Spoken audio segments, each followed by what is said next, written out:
Good morning. We are so blessed today. Nicholas is back. We're so happy he's back. We have the monks from the Drepung Loseling Monastery. Kentro Rinpoche. We have Colton Peltier, who's going to do a magnificent concert for us. We are so fortunate. So welcome. We're so happy you're here. Nicholas, there's a few announcements, right, we're going to make, and thank you. Great. Well, morning, everyone, and it's really good to be back. And morning to all those of you who are watching on the internet. It's good to be with you as well. So I'm going to use on the program here, the bulletin, we're going to do what's called a call to worship, which is I'm going to say a few words. The words in bold type are the words that you're supposed to say. But really it's just a way of inviting that spirit that's universal to come and be with us today, to join us and to inspire us and to move us forward. All major religious traditions carry basically the same message: love, compassion, and forgiveness. The important thing is that they should be part of our daily lives. Happiness is not something ready-made. It comes from your own actions. Love and compassion are necessities, not luxuries. Without them, humanity cannot survive. We can never attain peace in our world until we make peace with ourselves. So we say together, be kind whenever possible. It is always possible. Brilliant. Lexie. So now the monks are going to come up and do a 5-minute sacred chant.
Please join me in the invocation, A Precious Human Life by His Holiness the Dalai Lama, as we read together.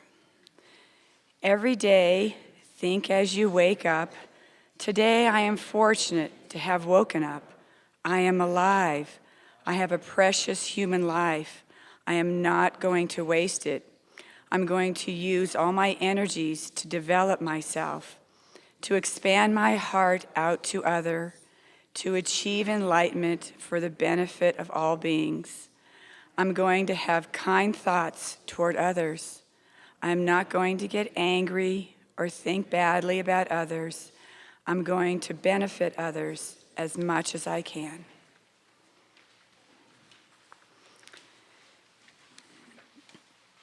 And now it's my great pleasure to introduce Colton Peltier. He's a very close friend. We've been incredibly fortunate to have Colton stay with us for the past 7 summers. He's not only an outstanding musician. I remember going to the music tent and he was playing Rachmaninoff and he got a standing ovation at 16. He's 20 years old. He's an outstanding individual. He's just such a fine, kind human being. And I'm proud to call you my friend and my adopted son. I love him very much. And he will be playing for us today. We're very, very fortunate. You have his entire bio in the program, but I will just read maybe just 1 or 2 paragraphs. Colton Peltier made his first orchestra debut at age 9 and performing Beethoven's Concerto No. 1 in 8 young people's concerts with the St. Paul Chamber of Orchestra. And in addition to Colton's concerti appearances, he has also performed as a soloist at many, many venues at this tender age of 20. Colton recently graduated from the Juilliard School of Music, where he studied piano with Dr. Kaplinsky. And he has enjoyed spending his summers for the past 8 years at the Aspen Music Festival, where he also studies here. So Colton, we are very grateful. Thank you.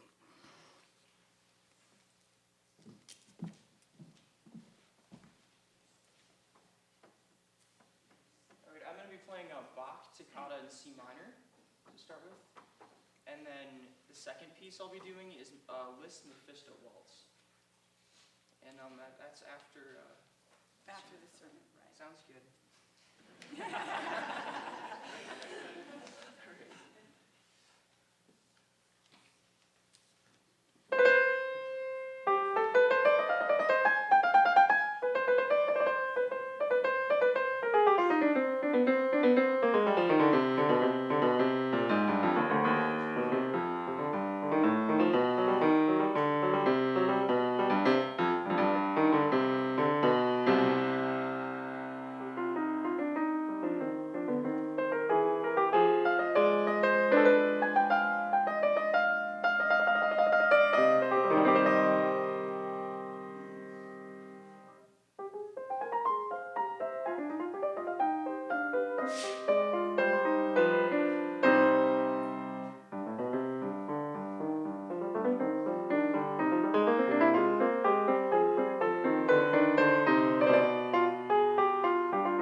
Bravo.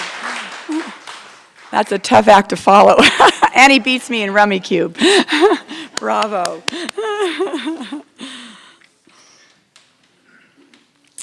Good morning, everyone.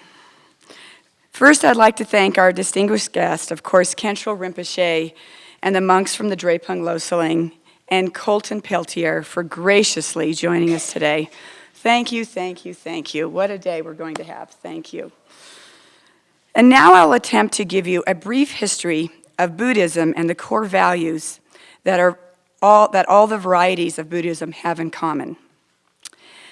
Buddhism begins with what seems like a fairy tale. But this is really no fairy tale. In at least one important way, it is the opposite of the kind of stories we weave our fairy tales around in the West. Our stories often start with someone who has nothing and gains the whole world. Thus, we have the ever-popular Rocky series, in which Rocky Balboa starts with nothing and finishes as the world champion. Or we have Cinderella, who starts with nothing as a servant of a wicked stepmother, and eventually becomes royalty herself as a princess. But the story of Buddhism starts with the real prince, who has everything and decides to give it all away.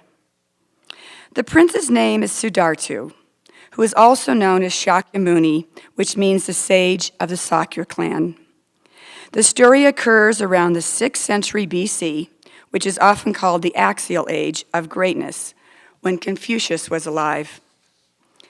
In our story, the place is called Lumbini, which is the Buddhist Bethlehem. It is located in the foothills of the Himalayas in what is now southern Nepal. The prince's mother died just a few days after Siddhartha was born. So like Confucius and Mohammed, he lost a parent as a little boy. But as a prince, he has a beautiful house, wife, and son, and a great life. But all these cannot stop important questions from bubbling up, and Siddhartha soon ventures from the palace to see what is going on in the rest of the world. Amongst other things, he meets sick people and old people, and even a corpse being taken to a funeral home. His charioteer, who is his companion, informs him that these are fates none of us can escape. We are all subject to sickness, old age, and finally death. But he also sees a wandering holy man, someone who is known as a Sayasine, an ascetic who has left behind his family and home and job to go in search of spiritual liberation. Siddhartha is filled with compassion and love and decides that he too must become a wandering holy man and find the solution to all the suffering in the world. So at the age of 29, he leaves everything behind and goes forth in what today is called the Great Departure. He spends 6 years as a renunciant and embraces asceticism to the extent that he almost starves himself to death. But in spite of the fact that he has trained under some of the finest masters of that time and has accomplished many things, he feels that he is still no closer to the solution of suffering. He decides then that the path he is following will not lead him to the enlightenment he seeks, and decides to abandon the path of asceticism and follow the middle path between asceticism and hedonism. So at the age of 35, he sits under a tree in Bodhi Gaya in northern India, determined to stay there meditating until he finds the solution. After 49 days, awakening comes upon him, and he sees that all things are impermanent and ever-changing, and that we suffer because we wish the world was otherwise. From that point forward, he is known as the Buddha, the awakened one. Interestingly, 49 days is a time between rebirths, so symbolically, Siddhartha was born as the Buddha, and he's reborn as the Buddha. He realizes that he has reached enlightenment by his own effort, on his own merit, through his own experience. He believes at that point that what he has learned cannot be taught and must be experienced. But after much thought, he decides to try to help others see what he has seen. And so he goes to Deer Park in northern India to deliver his first sermon to 5 people who had been on the path with him when he was an ascetic. After his speech, the 5 decide to join him as part of the Sangha, his community. Hence, the Buddhist mission began. For the next 45 years, the Buddha wandered India teaching what he had learned. And since what he taught was that you can solve the human problem on your own without recourse to divine revelation, Buddhism joins Confucianism and Taoism as one of the great innovations of the axial age, one of the greatest periods of all times for philosophical thought. Eventually, Buddhism spreads across Asia, and because it was adapted to existing philosophies and modified in each country, this accounts for the large number of variations of Buddhism we have today. Ideas become modified as they travel, but they all have the same essential contents. That is why there are so many variations of Buddhism. Nevertheless, all the various forms of Buddhism fall into 3 basic categories. The original and earliest form of Buddhism is called Theravada, the way of the elders, and carries Buddha's original message that individuals can escape suffering by learning the truth of change and not becoming attached to the external things. Theravada is the most popular in Thailand, Myanmar, Sri Lanka, and Cambodia. The next variation is called Mahayana, the great vehicle. So called because by far this variation has the greatest number of followers. Mahayana Buddhism adds the idea of a bodhisattva. In earlier forms of Buddhism, each person strives for individual liberation. But in Mahayana, the emphasis is on helping others. A bodhisattva is one who may have reached enlightenment, but rather than stop the endless cycle of reincarnation, they vow to return again and again until all sentient beings are enlightened. Mahayana is prevalent in China, Japan, and India. The third variation is called Vajrayana, the diamond vehicle. It was the particular variation of Tibet, but it also has adherents in Mongolia, Bhutan, Nepal, and also in Russia, parts of China and Japan, and of course in India, where the Dalai Lama lives in exile with many of his followers. All Buddhist monks are highly educated, but none more than the Vajrayana Buddhist monks. They alone study the entire Buddhist canon, and the most educated among them, the Geshis, those with Buddhist study degrees, which can take from 20 to 40 years to attain, can quote from memory vast amounts of the scriptures. They study a very advanced form of logic and are highly trained debaters. The Tibetans have many accomplishments, all of which have become part of their Buddhist traditions. Tibetan medicine is one of the most effective forms of medicine on the planet. The Tibetan Buddhists also have a system of sacred arts that is unparalleled anywhere else in the world. The Tibetans have a very, very long history, beginning before modern religions and reaching back to shamanic times. Much of this has been incorporated into Vajrayana, and ritual plays a very important part of their tradition. Buddhists believe in the basic dignity of all human beings. They believe in the humanistic possibilities of civic morality. And their beliefs are punctuated with nonviolence and gentleness and tolerance for all and all truthfulness. As most of you are aware, these monks from the Drepung Loseling Monastery built a magnificent mandala last week at the Art Museum. A mandala is not simply a work of art or a picture of something. Each mandala in this tradition is a roadmap to enlightenment in highly symbolic form. The artistic skill and training required to construct a sand mandala is amazing in and of itself. Teams of 4 monks worked simultaneously for several hours at a time to create the mandala last week, and it required the utmost focus and concentration, which was held for hours and days at a time. The monks were not simply creating by rote some classic mandala, for they must understand everything behind every symbol on their roadmap to enlightenment. This would be an incredible feat for even one mandala, but most of these monks are trained in about 25 different ones. Spreading good is a central theme of Buddhism, and there are many, many symbolic representations of it.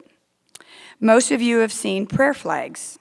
The flags blow and flap in the breeze, sending the blessings written on them into the wind to be spread over the earth. And you've probably seen films of Buddhist monks turning a large drum with cylinders. These are called prayer wheels. And again, the idea is that the blessings inscribed on those cylinders will be spread throughout the land as they are turned by the monks.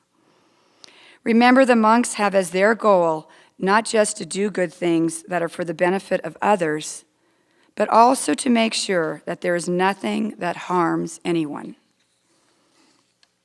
So after they built the mandala last week at the Art Museum, after days and days of labor and intense concentration, they disassembled the mandala and swept it into piles of multicolored sand.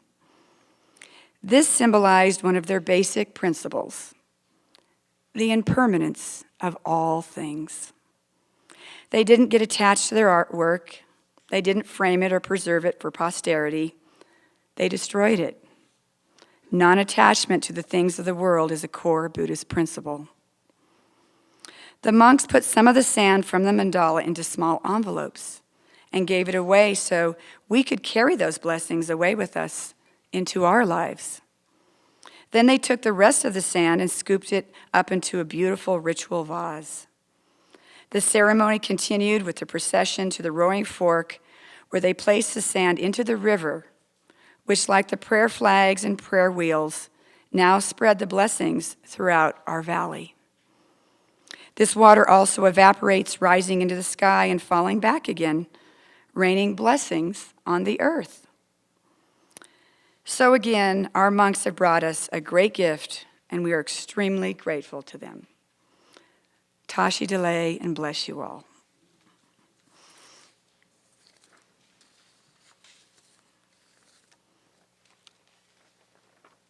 So now the offertory, and then we'll do the prayer afterwards, and then we have call. And please join me as we read the offertory prayer. As human beings, we all want to be happy and free from misery. We have learned that the key to happiness is inner peace. The greatest obstacles to inner peace are disturbing emotions such as anger, attachment, fear, and suspicion, while love and compassion and a sense of universal responsibility are the sources of peace and happiness. And now, once again, Colton Peltier.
might cry as we do the sending forth. Oh, wow.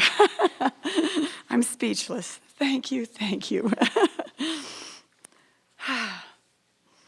Sending forth, please join me. Old friends pass away, new friends appear. It is just like the old day passes, a new day arises. The important thing is to make it meaningful, a meaningful friend or a meaningful day. So may loving kindness and compassion and meaning be your guides today and forevermore.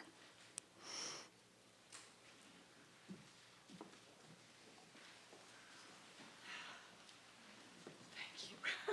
That was unbelievable. Thank you. And when he's famous, as we all know,